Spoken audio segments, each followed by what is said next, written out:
Alliance Assurance, plus qu'une assurance, une alliance.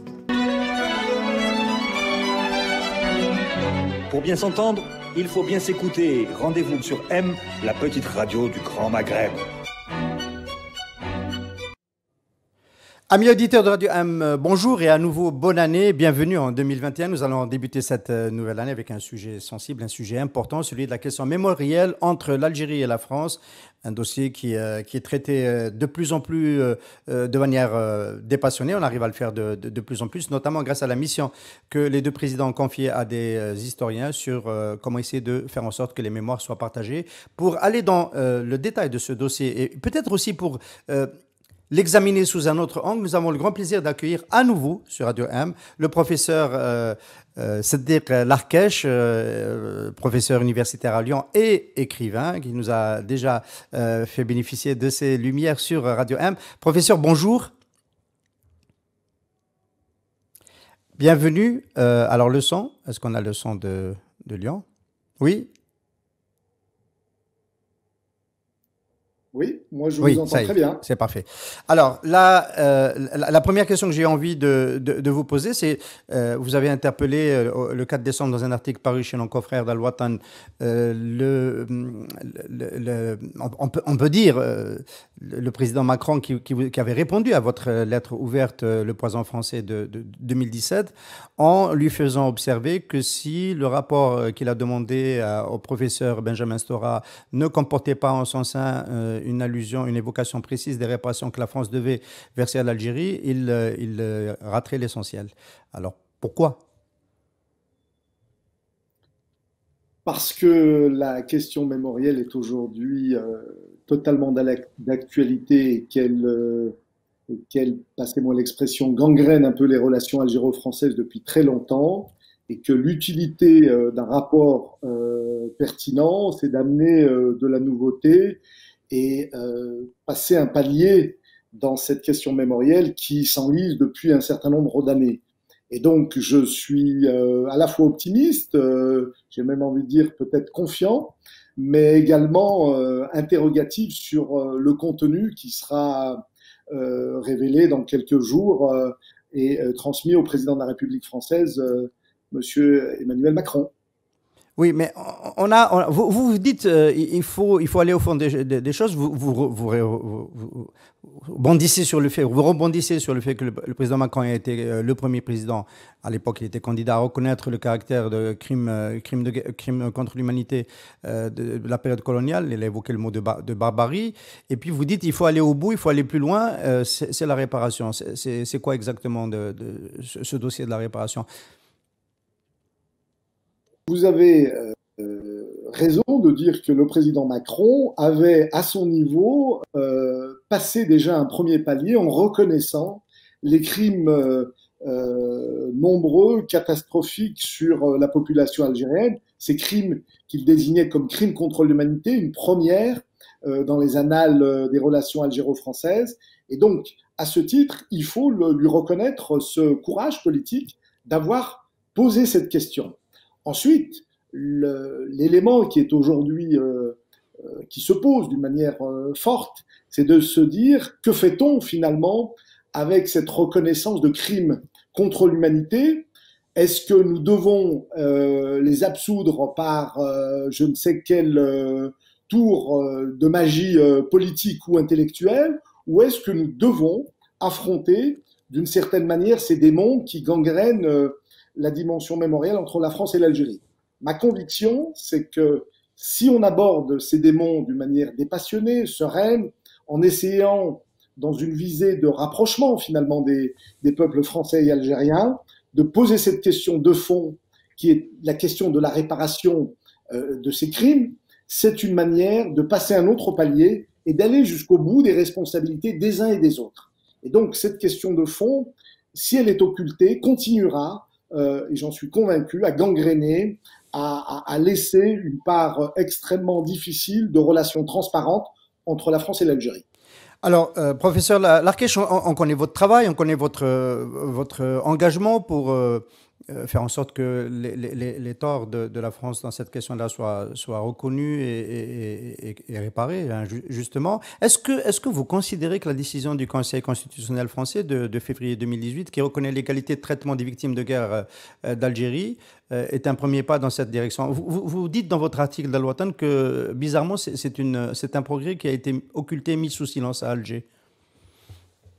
Oui, c'est là où on rentre un peu dans la complexité de cette relation finalement entre la France et l'Algérie, avec un peu, d'une manière, on pourrait dire que cette relation est je t'aime, moi non plus, et on essaie de trouver finalement un consensus entre ces deux pays qui à la fois sont très proches, mais également avec des expériences profondes.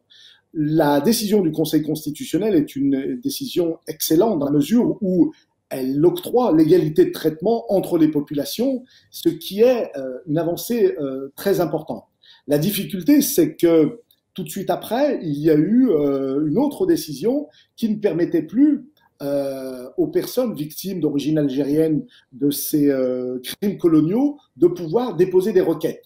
Donc là, il y a, passez-moi là encore l'expression, une forme d'aller-retour. À la fois, le Conseil constitutionnel avance d'une manière franche et notable, et de l'autre côté, on voit qu'il y a d'autres dispositifs qui sont mis en marche pour que les requérants, les ayants droit, puissent faire des demandes, mais dans des conditions extrêmement difficiles, et avec aujourd'hui une forclusion, c'est-à-dire que après cette décision, il n'y a plus de possibilité de faire une demande de réparation des crimes coloniaux. Est-ce qu'on a une idée sur la population algérienne qui peut être concernée encore par de tels dispositifs? Ça fait 58 ans oui, que l'Algérie a pris son indépendance sur le plan générationnel. Est-ce que c'est significatif, le volant de population qui peut encore aller réclamer des droits de victimes de guerre? Le volant de population est extrêmement important dans la mesure où il faut bien sûr viser les populations victimes directement, mais les ayants droit peuvent être également à même de pouvoir demander ce type de réparation. La question, c'est que vous me posiez la question sur le silence des autorités algériennes, et c'est vrai qu'on se pose la question de se dire pourquoi l'Algérie est restée plutôt muette face à cette décision extrêmement importante. Et là, ça renvoie à finalement cette question mémorielle du côté algérien qui a été malheureusement certaines fois instrumentalisée par les tenants du pouvoir en Algérie pour pouvoir mettre d'une certaine manière une forme de pression sur la relation bilatérale France-Algérie, mais que cette posture-là n'est plus valide aujourd'hui dans la mesure où il faut essayer d'aborder concrètement, sérieusement cette question mémorielle et d'une manière à la fois dépassionnée, mais également sans instrumentalisation politique des deux côtés. Oui. Alors, vous êtes risqué à faire des évaluations sur ce que devrait être, sur le plan financier, les réparations de la France vis-à-vis de ce qu'elle a fait en Algérie, donc vis-à-vis du gouvernement algérien actuel. Et vous parlez de 100 milliards d'euros. J'imagine que ça a dû faire frisser des cheveux en France, notamment dans la France d'aujourd'hui. Oui, tout à fait. Il y a eu de nombreuses réactions extrêmement hostiles, mais c'est dommage parce qu'il faudrait regarder cette histoire coloniale comme une histoire qui a été traversée par de nombreuses tragédies. Et la question de la réparation, c'est finalement le droit des victimes de pouvoir être réparées à la fois dans leur chair, dans leur âme, et puis de passer à autre chose dans le vivre ensemble. Et en France, aujourd'hui, cette question-là, qui a été peu abordée par les historiens depuis très longtemps, depuis 62, est aujourd'hui une vraie question qui s'impose et qui va, je le pense, dans les prochaines années, faire son chemin, parce que c'est une manière de mieux digérer finalement cette période coloniale qui a été tragique des deux côtés, mais avec une asymétrie, il faut le reconnaître, du côté algérien, qui a été extrêmement on va parler de l'asymétrie dans un moment. On va rester juste sur le volet financier. Vous citez l'exemple d'autres pays qui ont présenté des réparations, notamment celui qui nous interpelle le plus, c'est celui de nos voisins libyens qui ont, entre guillemets, obtenu près de 5 milliards d'euros auprès de l'ex-colonisateur italien. C'était encore au temps de Kadhafi, et je crois que c'était Berlusconi, c'était un gouvernement de droite qui avait consenti à cette réparation, si mes souvenirs sont bons. Est-ce que Est-ce qu'un parallélisme des formes est possible dans des cas comme ça? Parce que vous avez cité l'Allemagne vis-à-vis de la Namibie et bien d'autres cas de colonisation. À partir du moment où on considère que la colonisation est un processus dévastateur générant des crimes de grande masse, toutes les puissances occidentales en particulier qui se sont inscrites dans ces processus de colonisation reconnaissent qu'il faut réparer, que ce soit l'Italie, mais également les États-Unis, également le Canada, et puis l'Allemagne. Tous les pays qui ont cette conscience d'avoir, dans cette colonisation, généré des dégâts importants, considèrent qu'il est raisonnable de rentrer dans un processus de réparation. La question, c'est de se dire, mais pourquoi la France fait exception dans cette dimension-là, alors qu'elle pourrait s'asseoir au seuil de l'instant présent et donner une impulsion extrêmement forte. La difficulté, dans ce sens-là, c'est que la France n'a pas fait le travail durant toutes ces années de déconstruction du processus de colonisation. N'oublions pas les raisons de la colonisation.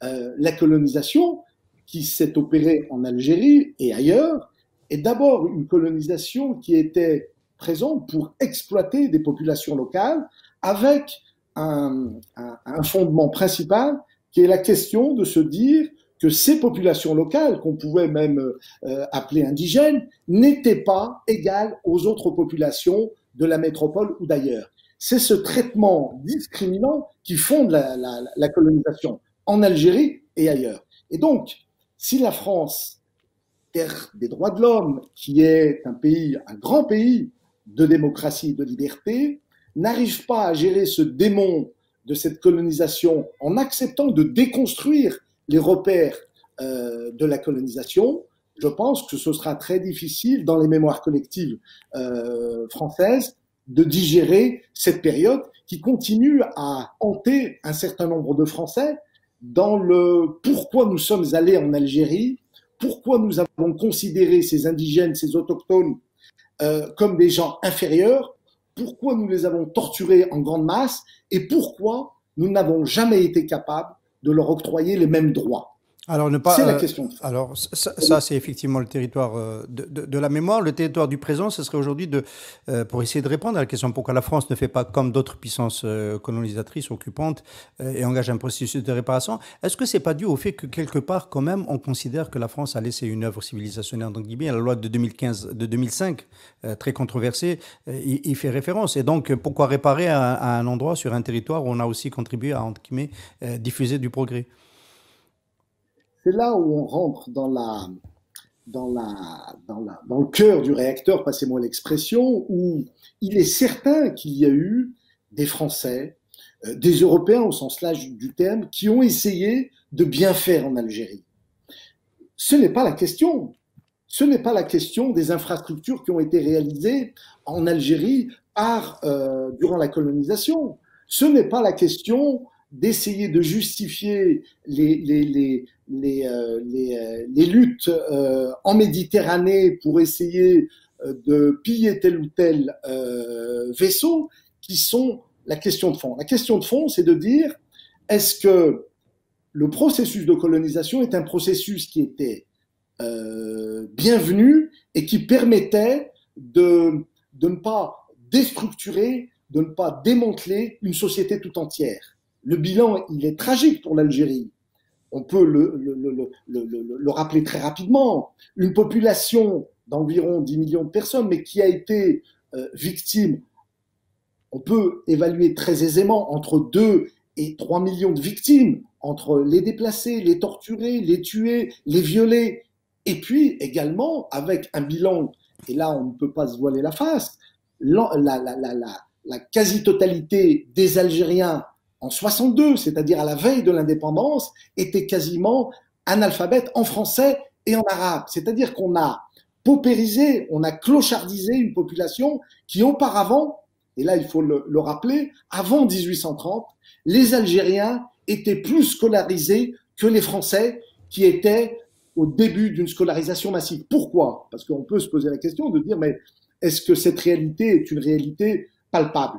Grâce aux écoles coraniques au XVIIe, XVIIIe siècle et au XIXe siècle, les Algériens étaient plus ou moins scolarisés, mais l'étaient d'une manière plus conséquente que par rapport aux enfants français. Et donc, le bilan, on ne peut pas dire que le bilan est positif. Alors, et cette loi de 2005, si vous permettez, cette loi de 2005 rejoint l'idée que nous avons été incapables, en France, de déconstruire ce référentiel de colonisation comme un élément non pas positif, mais négatif. alors, est-ce que vous diriez que le président Macron est quand même reste sous l'influence de ce référentiel? Parce que vous lui reprochez dans le courrier que vous avez publié dans le Watan, donc vous sortez des extraits de sa réponse, il a eu la courtoisie de répondre à votre interpellation publique, et vous dites, il y a une symétrie dans votre approche des mémoires, comme si les mémoires s'équivalaient, et on n'est pas dans un scénario où il y a une victime et un bourreau. Il y a cette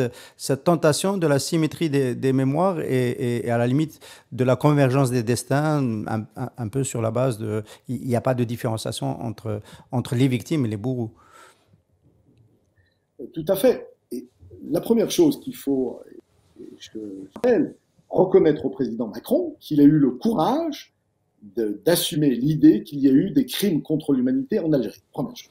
La deuxième chose, je le remercie, il a accepté de me répondre et je pense que c'est un signal pour moi fort dans la mesure où le débat est ouvert, le débat est lancé.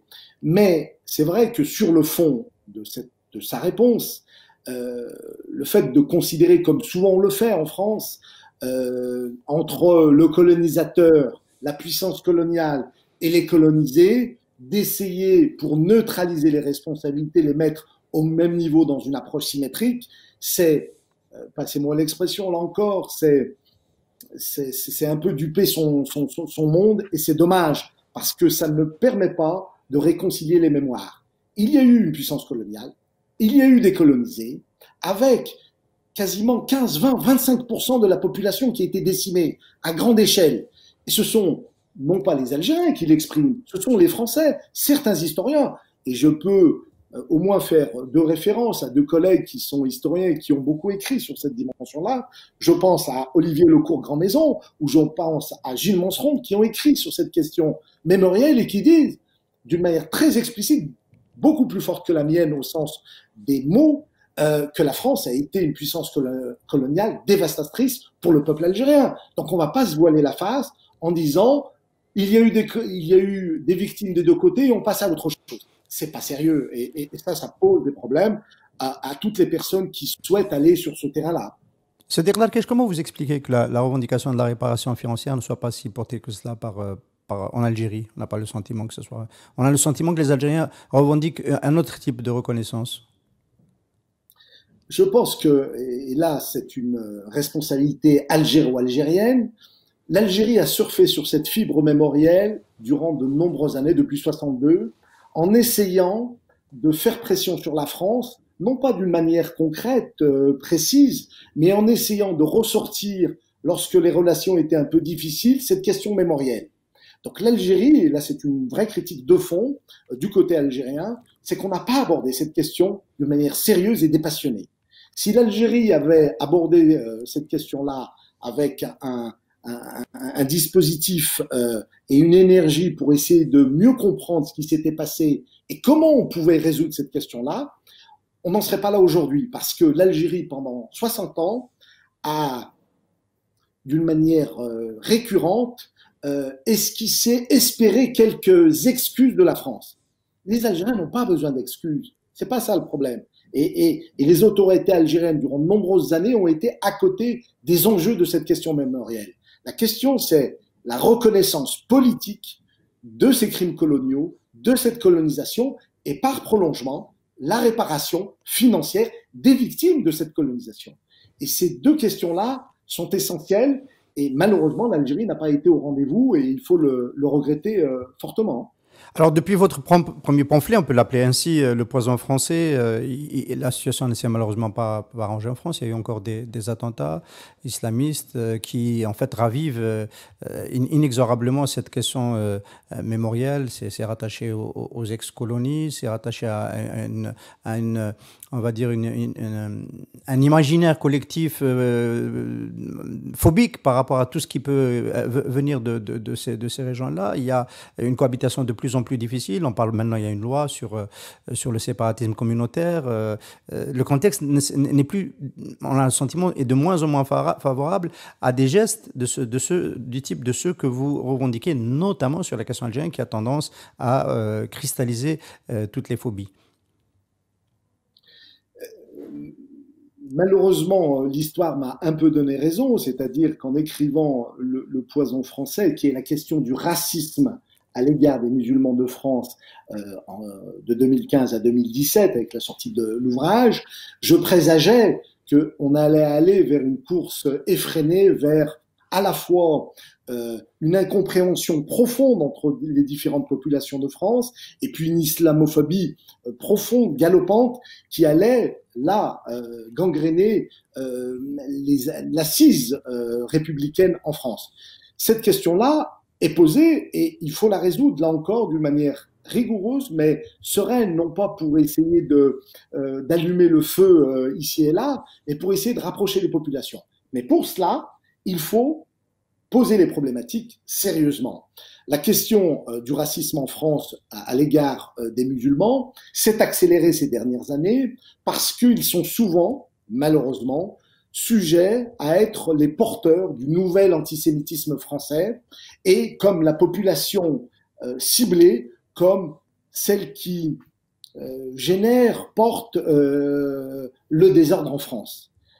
C'est une réalité qui n'est pas fondée et qui est construite par un certain nombre de populations et y compris certaines fois d'une élite qui surfe sur ce domaine-là, mais c'est pas la réalité. La réalité, c'est que la majorité des musulmans en France travaillent, contribuent au rayonnement de la France et essayent de vivre en paix en respectant les lois de la République. On a surfé à la fois sur ce poison du racisme, mais on a également surfé sur une forme d'amnésie, et on revient à la question mémorielle, qui fait que, en n'abordant pas les questions de fond, eh bien finalement, on les ravive et on leur donne une importance toute particulière, alors qu'on aurait pu régler les problèmes d'une manière beaucoup plus sereine. Oui, ça va être de plus en plus difficile, on en a bien le sentiment. Alors, sur cela est venu se greffer dans le contexte géopolitique la montée de la revendication démocratique en Algérie avec le mouvement populaire de Hirak depuis le 22 février 2019, ce qui a mis, on l'a bien ressenti, une pression supplémentaire dans les relations entre Alger et Paris. Alors, vous, professeur Larkech, vous dites, là, vous pointez, et c'est de circonstance, le poison algérien, la corruption, et vous dites que les autorités françaises, la France officielle, auraient intérêt à ne plus protéger les oligarques qui planquent leur argent en France et accueillir les apparatchiks qui viennent se cacher en France. D'ailleurs, c'est le titre même du papier sur l'OTAN. La France ne doit plus être la terre d'accueil des apparatchiks du régime algérien. Est-ce que c'est quelque chose qui peut aider au rapprochement entre la France et l'Algérie? Oui, je pense, mais peut-être arrêtons-nous quelques secondes sur la question du poison algérien. Ce poison algérien qui est le poison de la corruption, qui gangrène le pays depuis 62 et qui est finalement la matrice structurante d'un système qui, passez-moi là encore l'expression, gangrène tout mais dévore ses enfants, y compris ses gouvernants. Et quand je dis cela, lorsque nous analysons d'une manière longitudinale les gouvernances de 62 et jusqu'à un passé très récent, tous les gouvernants ont eu une fin plutôt tragique parce que les systèmes qu'ils avaient imposés correspondent à 2-3 caractéristiques sur lesquelles on peut s'arrêter vraiment en 3 secondes. C'est pas tout à fait vrai pour les présidents. Hein. Beaucoup de gens le pensent, mais Chadli est décédé tranquillement dans son lit. Zeroual est toujours à Batna. Bembla a fait une fois sorti de prison, c'était la même chose. C'est pas toujours vrai. C'est vrai pour Bouteflika en ce moment, oui. Bon. Oui, mais quand on analyse, là encore, vous parliez du président Chadli. Il ne faut pas oublier que le président Chadli a été destitué. Ce n'est pas une démission, et on a juste à lire les biographies d'un certain nombre d'acteurs présents et qui le reconnaissent aujourd'hui. Mais en dehors de cela, la nature autoritaire du régime algérien, la rente qui a dévié les assises saines d'un système et le poison, ces trois constituants perdure depuis 60 ans. Le système algérien ne peut pas, me semble-t-il, et il faut rester très humble là-dessus, mais ne peut pas générer une performance nationale globale avec ces trois constituants. Nous devons reconnaître nos erreurs, mais nous sommes tous responsables, y compris les intellectuels qui posent des questions. Et aujourd'hui, en Algérie, sur la question du poison algérien, je ferai le lien avec le poison français, la question du poison algérien, c'est parce que nos constituants, la matrice qui gouverne depuis 60 ans, entre l'autoritarisme, la rente et le poison corruption, ça ne peut pas marcher, ça ne peut pas faire décoller le pays. Là où ça devient encore un peu plus pernicieux, le poison algérien de la corruption s'exporte, ou plutôt s'exprime avec un poison français qui là aussi gangrène de l'autre côté de la Méditerranée. Il est anormal qu'en France... Alors là, je comprends, le lien, on va essayer de l'expliquer, professeur Larkech. Le lien, c'est que le fait que la France accueille des oligarques et accueille de l'argent sale du poison algérien, ça renforce à l'islamophobie, ça renforce au climat xénophobe et islamophobe en France.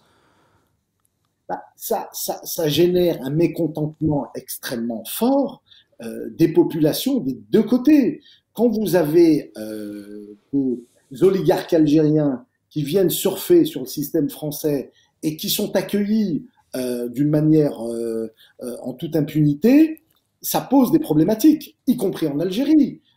Prenons quelques exemples, et je ne suis pas là pour rentrer trop dans les détails, mais prenons l'exemple de l'autoroute Est-Ouest, où nous savons, où les différentes enquêtes ont prouvé qu'un certain nombre d'intermédiaires français avaient alimenté ces contrats avec des malversations extrêmement fortes, avec la complicité d'Algériens en Algérie et qui sont aujourd'hui en terre d'accueil française. Ça pose de sérieux problèmes. Donc, ce n'est plus possible, et je pense que cette question du poison corruption algérien doit être aussi posée dans la question des relations bilatérales entre la France et l'Algérie. Professeur Larkech, vous allez attendre donc ce rapport de Benjamin Stora. Vous avez aucune indication sur ce qui peut faire avancer sur son contenu? Parce qu'on sait qu'il a été déposé, il n'a pas encore été rendu public.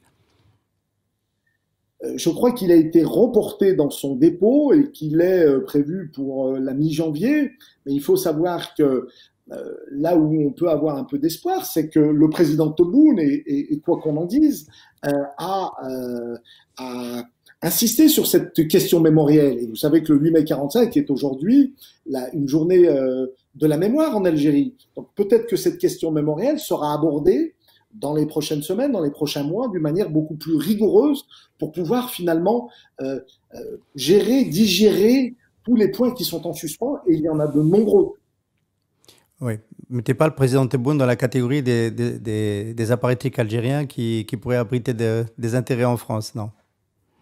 Sur le président Tebboune, pour que les choses soient claires, sa gouvernance est interpellante d'une certaine manière, parce que à la fois on peut considérer qu'il est de bonne volonté, j'en doute pas une seconde, mais que les résultats, il faut se le dire, ne sont pas très probants aujourd'hui, et je suis contraint là aussi d'exposer le cas des détenus d'opinion, et en particulier des journalistes, y compris de ceux de Radio M, qui sont emprisonnés et sur lesquels le président peut avoir